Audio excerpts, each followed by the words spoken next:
Sizə bu gün ezoterizm haqqında danışmaq istəyirəm.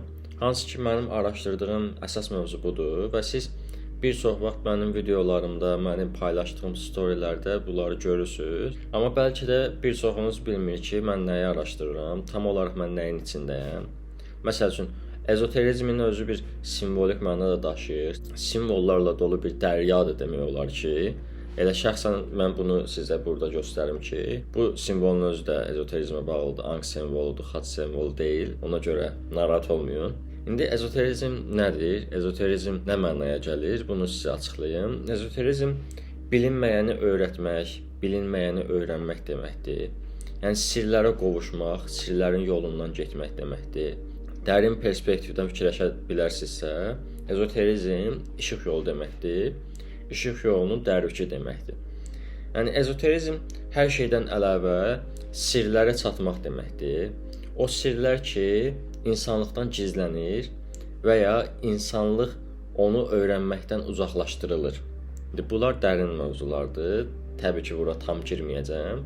Amma əsas məsələ burada odur ki, ezoterizm başlıcasına bir dəryadır. O dəryanın içində simvollar da var, o dəryanın içində dinlər də var, inanclar da var, elmlər də var. Bunun hamısını mən bir videoda sizə açıqlaya bilmərəm ki, uzun olmasın. Amma ezoterizm demişkən, ezoterizmin bir qolu deyil, amma ezoterizm dəryasında bəlkə də tapıla bilən bir mövzudur ki, bu ezoterizmi araşdıranda siz zaten buna çatırsınız ki, yəni bundan xəbəriniz olur ki, bəs belə mövzular da var. Amma o ezoterizm deyil, yəni sənin ezoterizmi araşdırmağın, sənin onu da araşdırmağın mənasına gələn bir mövzu deyil. O mövzunun adı okkultizmdir. Okkultizm biraz daha geniş kapsamlıdır, daha dərindir. Orada da simvollar var. Amma oradakı simvollar daha çox təhlükə arz edən simvollar olaraq da keçə bilər. Ezoterizmin başqa bir qolu adi simvollardır. Elə istər Davudun ulduzu olsun, istər elə anq simvolu olsun, yaşam çiçəyi simvolu olsun ki, bunlar daha çox insanın farkındalığına, insanın özünə qayıtmağına, insanın özünü anlamağına yönələn simvollardır. Hər şeydən əlavə ezoterizm nə üçün var? Ezoterizm əsrlər boyu gizlənilən qədim məlumatları və ya elə ezoterik məlumatları nəsildən nəsilə ötürmək üçün var. Hansı ki, qədim məlumatları siz Nizami Gəncəvinin də əsərlərində görə bilərsiniz.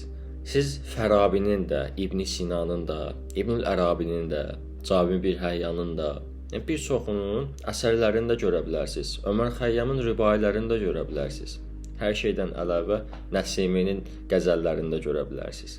Yəni siz bu dərin mövzuları elə əslində məktəbdə öyrənirsiniz. Sadəcə olaraq sizə öyrədilən taktika ya da ki, sizə öyrədilən metod elədir ki, siz oradakı məlumatlara fikir verə bilmirsiniz. Tam olaraq onların nə mənaya gəldiyini araşdırmağa meyl eləyə bilmirsiniz.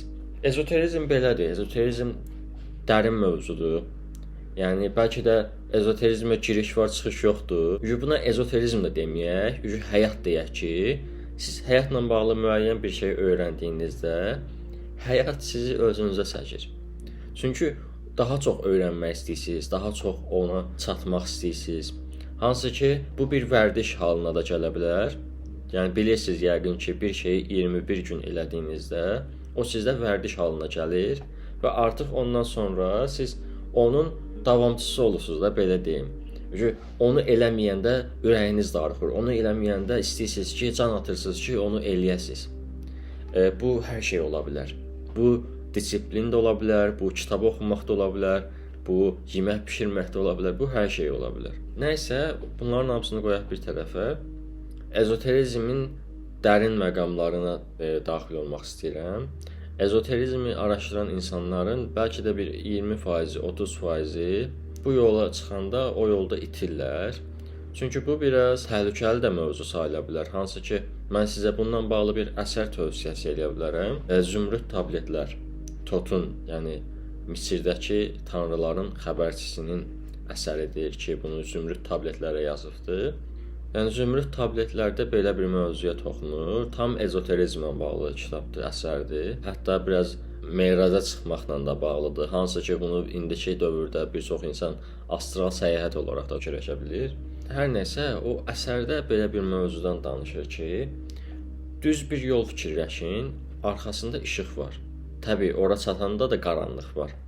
Amma o yol işıq yoludur. Amma sağda və solda meşələr var. O meşələr isə qaranlıqdır. Siz o yolu hər getdiyinizdə, hər addım atdığınızda qaranlıq meşədən bir şey sizi özünə çəkmək istəyir. Bu bir nəfs də ola bilər, bu bir kibir də ola bilər, bu bir təkəbbür də ola bilər. Orada əsərdə bir simvolik mənada deyir ki, onlar sizi özlərinə çəkdiklərində ətrafınıza bir dairə rəsm edin, dairənin içində durun. Onlar sizə heç nə eləyə bilməyəcəklər. Bu bir çox dərin araşdırmalar eləyən insanların qarşısına çıxmış ola bilər ki, simvolik olaraq dərin bir mövzudur bu da.